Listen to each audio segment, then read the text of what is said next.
brought UAC researchers to the conclusion that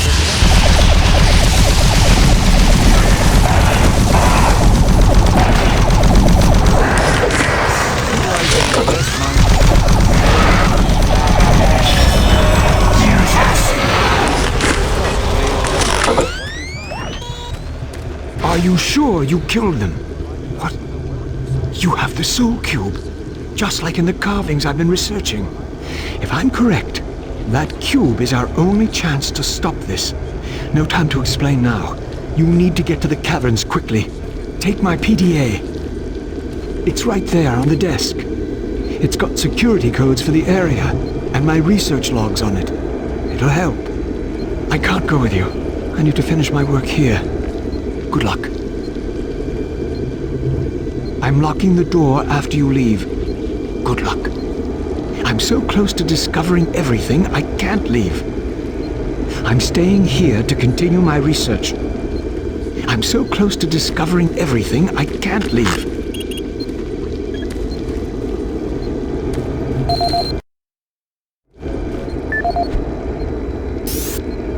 This is the audio log of Dr. Pierce Rogers.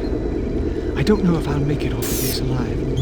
I don't have much time, so I'll sum up what I have quickly and upload the rest of my finding into the databank. I hope someone finds them. It was all on the stone tablets, all the answers. I can't believe we never saw it. It was as plain as day.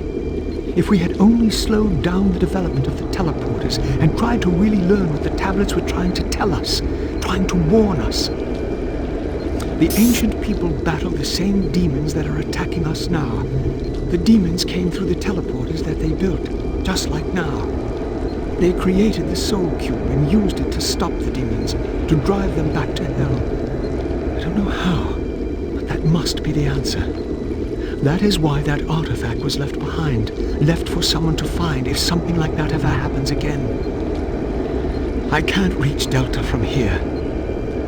I won't make it.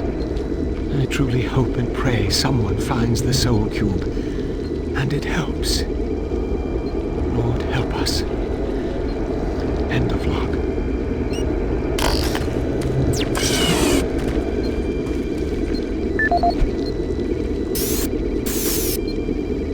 This is Dr. Pierce Rogers, lead archaeologist currently stationed on Mars. As the preliminary reports have suggested, we have made some amazing discoveries here on Mars.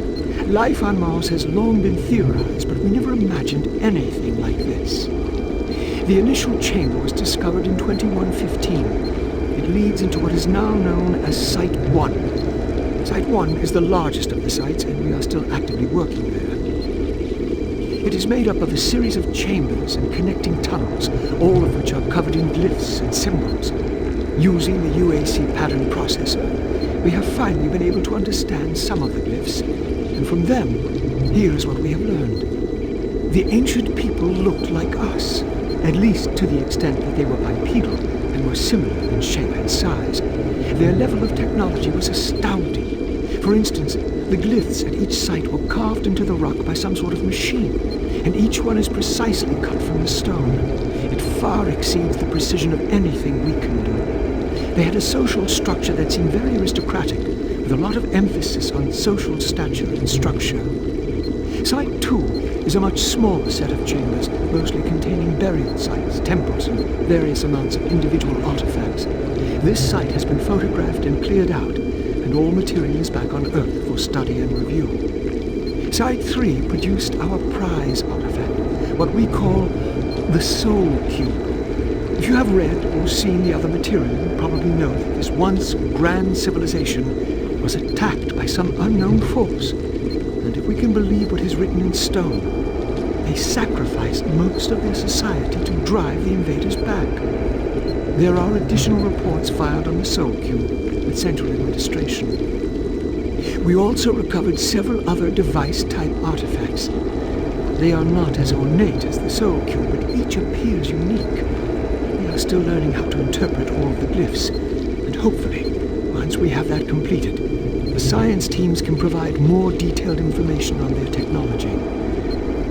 These are truly unique and special times for archaeologists.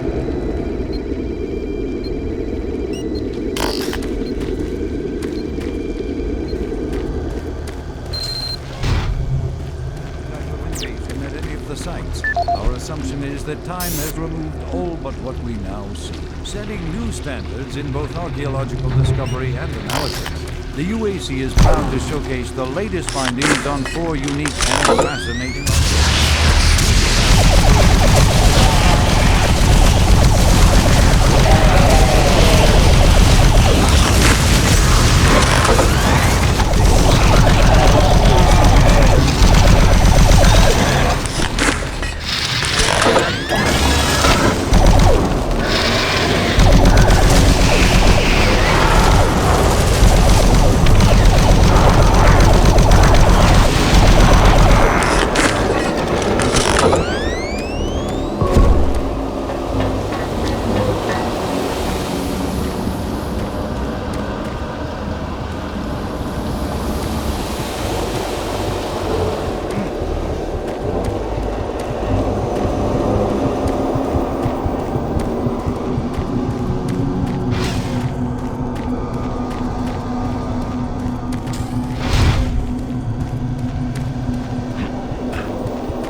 Cavern's entrance unlocked. Freight loader returning to station.